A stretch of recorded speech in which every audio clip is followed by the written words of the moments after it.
Emma Whitmore was the girl everyone envied, brilliant, beautiful, and seemingly untouchable until the day she vanished without a trace, leaving behind a locked apartment, a cold cup of tea, and a trail of secrets that pointed to something far more sinister than anyone could have imagined. Emma Whitmore was the kind of person who seemed destined for greatness. Even as a child growing up in the small, peaceful town of Elmswood, people talked about how bright she was. Teachers praised her curiosity, her discipline, her kindness. She wasn't loud or flashy, just quietly exceptional. By the time she reached university, Emma had already earned 2 scholarships, won a regional essay competition, and published a short piece in a literary magazine. She graduated with honors in marketing and digital media, and within 6 months had secured a coveted job at a rising tech firm. Her co-workers described her as focused and driven, but never arrogant. She worked late when needed, helped new interns adjust, and never forgot a birthday. To outsiders, her life looked perfect. Her Instagram was a stream of sunlit cafes, weekend hikes, and neatly arranged planner pages. She posted snapshots of her minimalist apartment, soft lighting, potted plants, shelves full of books, and selfies with captions about growth and gratitude. She lived alone, but seemed content. Her family, who lived in the suburbs outside Elmswood, said she visited often and always remembered to call. She never mentioned being afraid. She never mentioned anyone bothering her. But something had begun to shift. In the final months before she disappeared, her presence online began to fade. The once regular updates turned sparse. Her friends noticed. At first, a canceled dinner, an unanswered message, a missed birthday party. At work, her boss noted she had started arriving late, leaving early, and missing deadlines, which was completely unlike her. When asked, she said she was just tired. Nothing serious, just a phase. But her eyes told a different story. There was a nervousness behind her usual calm, a flicker of something she couldn't name. Her neighbors didn't know her well, but they remembered little things. That she started leaving her hallway light on all night. That she seemed to check behind her when walking to her car. That she once asked if anyone else had heard footsteps in the stairwell after midnight. Most brushed it off. After all, the building was secure, the neighborhood safe. Nothing ever really happened in Elmswood. Then, on the morning of October 9th, Emma didn't show up for work. Her manager tried calling, but there was no response. After repeated calls went unanswered, the company contacted her emergency contact her mother. When she arrived at the apartment, the door was locked. There were no signs of struggle. Everything was in its place. Her purse was on the counter. Her phone was fully charged. A cup of tea had gone cold on the coffee table, but Emma was gone. Police were called immediately. They found no evidence of forced entry, no strange fingerprints, no signs of a break-in. It was as if she had simply vanished. The only unusual thing was that her laptop had been locked with a new, unfamiliar password, and her journal, something she usually kept on her bedside table, was missing. From that moment on, the mystery of Emma Whitmore became something no one in Elmswood could forget. The bright young woman with a perfect life had disappeared, leaving behind nothing but questions and a growing sense that something terrible had been hiding just out of sight. The investigation into Emma's disappearance began with urgency. Her locked apartment presented a strange and troubling puzzle. The door had been locked from the inside, and all the windows were shut tight. No signs of forced entry, no broken locks, no disturbed furniture. To those who saw the apartment for the first time, it looked completely untouched, as if Emma had just stepped out for a walk and would return at any moment. Her belongings were all there, her phone placed neatly beside her keys and wallet on the kitchen counter, her jacket still hanging by the door. Even her favorite tea, steeping in a porcelain cup on the coffee table, had long gone cold, a small sign of time slipping by. Forensic teams combed through the space. The surfaces were clean to clean. No fingerprints other than Emma's were found on commonly used objects. Her bed was made. The shower was dry. A faint scent of lavender hung in the air. Everything appeared to normal, but the deeper they looked, the stranger it became. On her bedroom wall, a large corkboard had been mounted, covered in a maze of sticky notes, sketches, receipts, and clippings. Most of it seemed ordinary reminders to buy groceries, deadlines for work, a quote she had liked. But then there were notes written in rushed handwriting, slightly smudged, as if her hands had been shaking. One read, "He's always one step ahead." Another said, "Don't forget the green light." A third note simply said, "Behind the mirror." Investigators photographed the board in detail and took the notes for analysis. Her laptop, left open on her desk, was password locked with a combination no one could crack. A cybersecurity expert was brought in, but even they needed time to decrypt the system. Meanwhile, officers interviewed neighbors and friends, looking for anyone who had seen or heard something unusual. Most said the same thing: Emma had been keeping to herself more lately. A few mentioned hearing footsteps in the hallway late at night, sometimes stopping at Emma's door. One neighbor recalled hearing her pacing back and forth during the early hours of the morning, several nights in a row. Then came another twist. The building's security camera, positioned directly above Emma's hallway, had stopped recording 2 days before she disappeared. When questioned, the building supervisor insisted no one had tampered with it, at least not to his knowledge. But when the footage from the days leading up to her disappearance was reviewed, investigators noticed that the footage had been erased selectively. Only the hallway footage was missing. All other floors were intact. It was clear now that this was no random disappearance. As suspicion grew, police began to consider that Emma may have been under surveillance, or worse, being manipulated or followed. But by whom and why? With no signs of forced entry and no evidence of a struggle, the possibility emerged that Emma may have left voluntarily or been convinced to. But that didn't explain the clues: those cryptic notes, the altered security camera, or the locked room with everything left behind.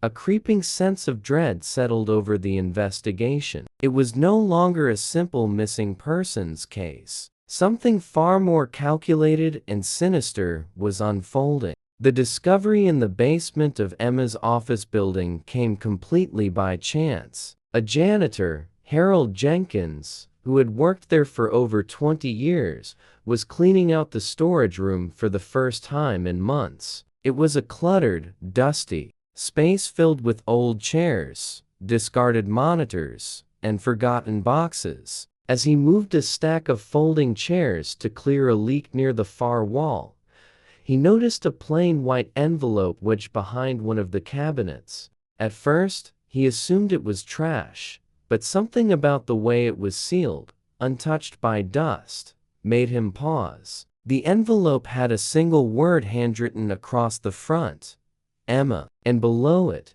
the date she disappeared. The janitor turned the envelope in, and the police were notified immediately. Inside were 10 printed photographs, each one depicting Emma in different settings. At first glance, they looked like normal candid shots, but the angles were off, taken from behind trees, through windows, or from a distance. One was from inside a cafe where she often ate lunch. Another captured her unlocking the door to her apartment. One particularly disturbing photo appeared to have been taken from inside her bedroom window as she sat at her desk, unaware she was being watched. The implications were chilling. Someone had been stalking Emma for months, perhaps even longer, and collecting these images without her knowing.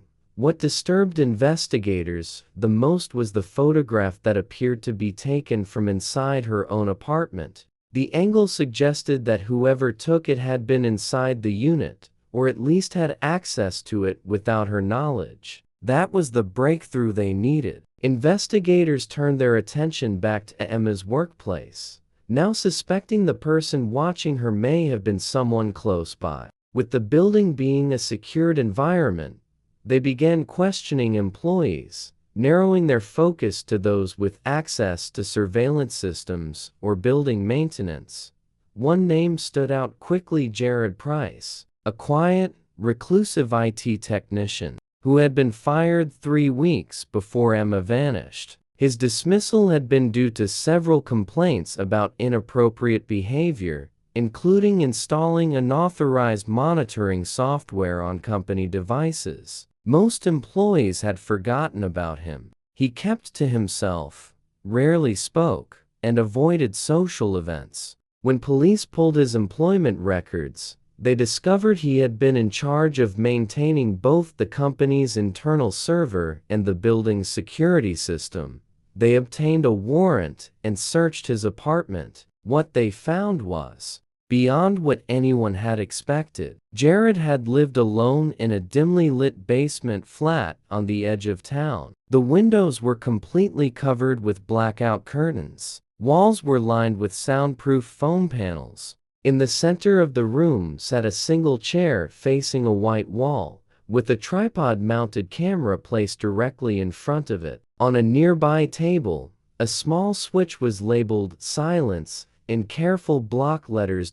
In a locked cabinet, they found what they had feared: dozens of videotapes, each marked with the date and initials, U, for Emma Whitmore. The latest was labeled just 2 days before she vanished. When they played the footage, the horror of what Emma had been living through became painfully clear. She had been under surveillance in her own home, watched day and night, filmed through a secret camera no one had yet found. The footage from Jared Price's apartment stunned investigators. Each video was a silent window into Emma's most private moments: her brushing her teeth, reading on the couch, folding laundry. She had no idea she was being watched. It was clear the camera had been positioned somewhere inside her apartment, but exactly where remained unclear. The angle changed slightly from video to video, as if it had been moved or adjusted. Most disturbing was the final tape.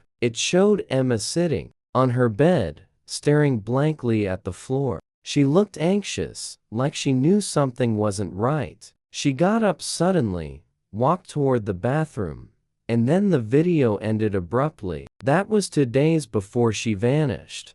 The room where the videos were found offered more questions than answers. Investigators noted the way everything inside had been carefully arranged. The camera had been wired to an old VHS recorder, despite the fact that more modern equipment was available. The label on the silence switch hinted at something ritualistic, as if Jared was following a personal routine, a system of control. But when Jared was brought in for questioning, his responses only deepened the mystery. He admitted to stalking Emma. He admitted to breaking into her apartment to install the camera, using his knowledge of building access codes. But when asked where Emma was, he simply shook his head. He claimed that she had discovered the camera on her own, that he had started to see it in her eyes. She had known, or at least suspected, that someone was watching her. Then he said something strange, that he had planned to confront her, to explain himself, but never got the chance. According to him, someone else had gotten to her first. The detectives were caught off guard. Was this a deflection, a lie, or was there someone else involved, someone even more dangerous than Jared? The idea was chilling. Jared claimed that on the night Emma disappeared, He saw a light flashing from her apartment window, a signal, he said, that she never used before. He thought she was trying to reach someone. When he returned the next day to retrieve the camera feed, it had already been turned off remotely. He had assumed she had found the device and removed it, but the footage continued to appear in his apartment for another 24 hours before stopping for good. That detail made no sense. If the camera was still transmitting after she disappeared, who turned it off, and why? Investigators began to suspect the existence of another layer, another individual with access, perhaps even someone helping Jared or working separately. They returned to Emma's apartment, this time with new eyes and more advanced tools. Behind the bathroom mirror, they made a breakthrough. A small hole had been drilled behind the wall fixture, and inside was a miniature hidden camera wired to a USB transmitter. Taped just behind it was a black USB drive. It was labeled only with a single word: listen. The drive contained several hours of audio, Emma's own voice, recorded over multiple nights, describing her fears and whispers, her suspicions that someone was watching her, her efforts to track small changes in her apartment. Her final entry was only 2 minutes long, but what she said would change everything. Emma's final recording began with a soft rustling sound. It was the middle of the night, and her voice was barely above a whisper. She spoke quickly, her breathing uneven. She said she had heard something movement below her apartment, near